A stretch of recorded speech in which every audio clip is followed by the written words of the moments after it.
Bismillahirrahmanirrahim. Assalamualaikum warahmatullahi wabarakatuh.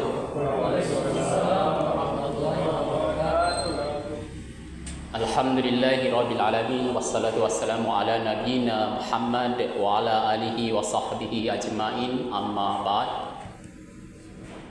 Jamaah salat zuhur yang berbahagia, pada kesempatan ini marilah kita panjatkan puji dan syukur kehadirat Allah Subhanahu wa taala atas anugerah limpahan nikmat yang tak terhingga dan limpahan rahmat yang tak terbatas.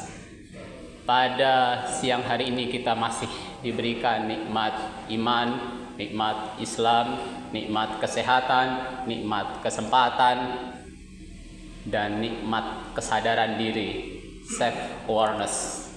Dan kita juga masih diberikan nikmat bercakap-cakap, berlogika, berbahasa, berkomunikasi. Dan masih banyak nikmat yang Allah berikan kepada kita, yang apabila kita hitung-hitung nikmat itu, kita tidak akan mampu. Kedua kalinya salawat serta salam Allah semoga senantiasa tetap terlimpah curahkan kepada junjungan kita baginda Muhammad Rasulullah sallallahu alaihi wasallam, yang telah membimbing umatnya dari zaman kegelapan menuju zaman yang terang benderang, penuh cahaya keimanan dan keislaman. Semoga kita semua digolongkan sebagai orang-orang yang kelak mendapat syafaatnya di yaumul qiyamah. Amin ya rabbil alamin. Amin ya rabbal alamin. Bapak Ibu yang berbahagia, pada kesempatan ini saya ingin menyampaikan tema tentang bahasa ini sebagai sarana tafakur, mentafakuri hakikat bahasa dan bagaimana bahasa itu berperan penting dalam kehidupan kita. Bahasa yang dalam bahasa Inggris sering kita sebut dengan language, yang dalam bahasa Arab kita sering menyebutnya dengan al-lughah. Mari kita mentafakuri bahasa dari perspektif ayat-ayat Allah. Ayat-ayat Allah diklasifikasikan menjadi dua macam. Yang pertama ayat kauniyah, yang kedua ayat kauniyah. Jika bahasa yang dimaksud adalah bahasa yang terdapat di dalam kitab suci Al-Quran dan kitab-kitab yang lain yang diturunkan oleh Allah berupa firman, wahyu, diturunkan kepada nabinya atau rasulnya dalam bentuk kitab. Seperti dalam bahasa Arab yang ada di dalam Al-Quran, itu merupakan ayat kauniyah. Sedangkan kalau kita melihat bahasa dari konteks potensi manusia berbahasa, potensi manusia bercakap-cakap, potensi manusia berkomunikasi, maka semua itu masuk bahasa dalam ranah ayat kauniyah. Ada salah satu prodi di Universitas Muhammadiyah Buton, namanya prodi Pendidikan Bahasa dan Sastra Indonesia. Bayangkan bagaimana bahasa sudah masuk dalam sebuah disiplin ilmu tersendiri. Bapak Ibu yang berbahagia, kita coba sedikit kupas bagaimana bahasa Arab yang ada di dalam Al-Quran itu adalah bahasa yang bisa dikategorikan sebagai bahasa yang sempurna. Allah bahkan menjanjikan Al-Quran itu tidak akan terhapus dan tidak akan terlupakan, dan Al-Quran itu tidak akan berubah satu harokat pun, selain karena Al-Quran dihafalkan oleh banyak penghafal Al-Quran yang mereka disebut dengan hafid, hafidah. Ada ilmu tata bahasa yang itu memiliki peran luar biasa untuk menjaga keutuhan Al-Quran, yaitu tata bahasa yang disebut nahwu dan sorof. Nahwu kalau dalam bahasa ilmu modern kita sering menyebutnya dengan sintaksis. Sorofnya kita sering menyebutnya dengan morfologi. Ada perubahan-perubahan kata, ada perubahan-perubahan kalimat itu terjaga di dalam nahwu dan sorof. Contoh, Bismillahirrahmanirrahim. Kalau dalam kaidah nahwu sorof itu ada nahwu, ada kitab nahwu namanya Al-Jurmiyah. Dalam kalimat-kalimat awal berbunyi al-kalamu huwa lafzul murakabul mufidu bil wad'i wa aqsamuhu salasatun ismun wa fi'lun wa harfun. Jadi setiap kalimat dalam bahasa Arab itu bisa diklasifikasikan mana isim, mana fi'il, mana huruf. Kalimat Bismillahirrahmanirrahim ada ba, itu adalah huruf jar. Kemudian ada ismi. Kenapa ismi ini pakai harokat kasroh? Kenapa bukan mu? Kenapa bukan ma? Itu karena ada kaidah adanya huruf jar. Nah, ini adalah kita sebut dengan sintaksis.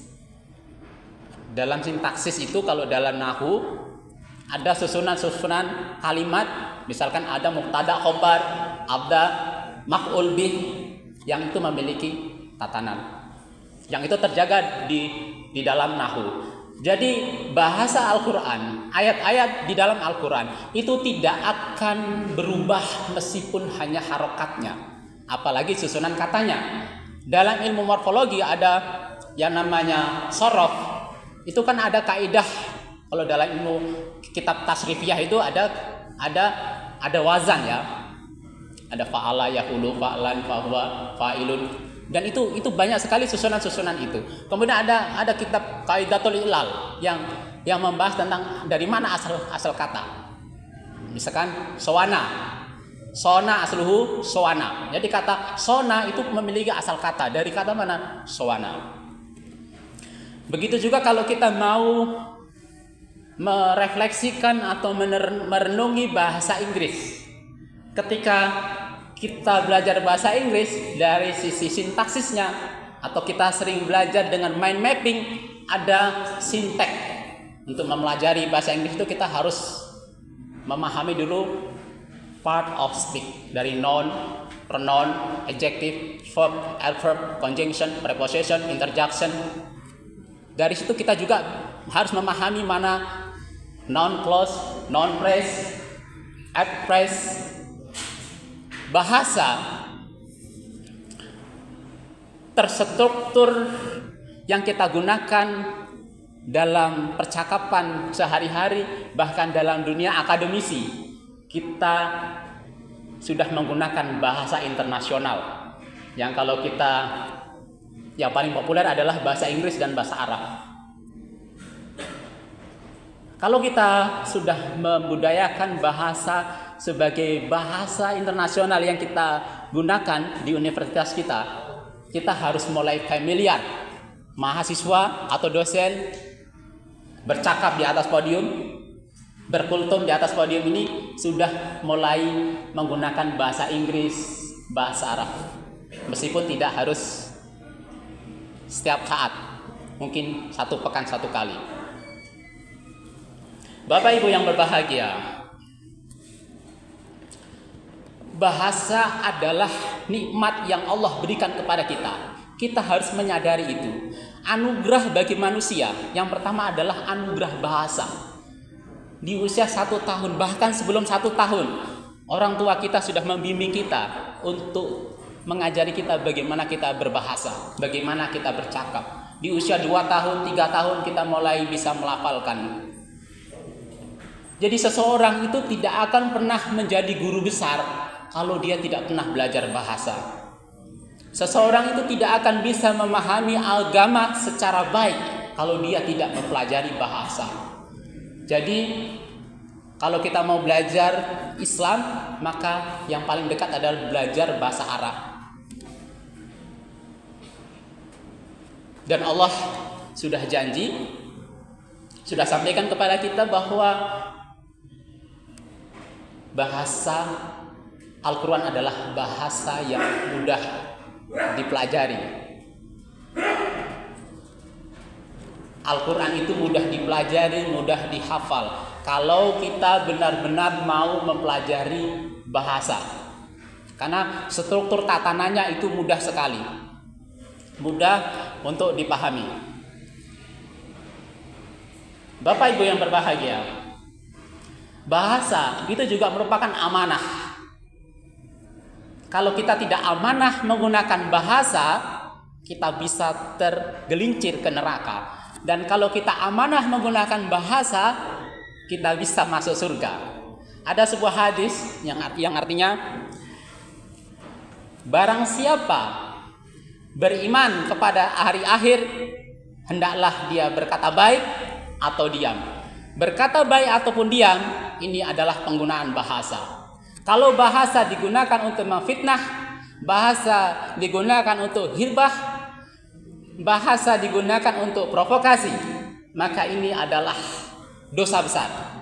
Sementara kalau bahasa itu digunakan untuk dakwah, bahasa digunakan untuk menasihati, bahasa digunakan untuk menjalin silaturahim, maka ini adalah kebaikan yang insya Allah ganjarannya adalah surga. Saya kira itu yang bisa saya sampaikan. Mohon maaf jika ada salah kata. Akhir kata, billahi fi sabilillah, fastabiqul khairat. Wassalamualaikum warahmatullahi wabarakatuh.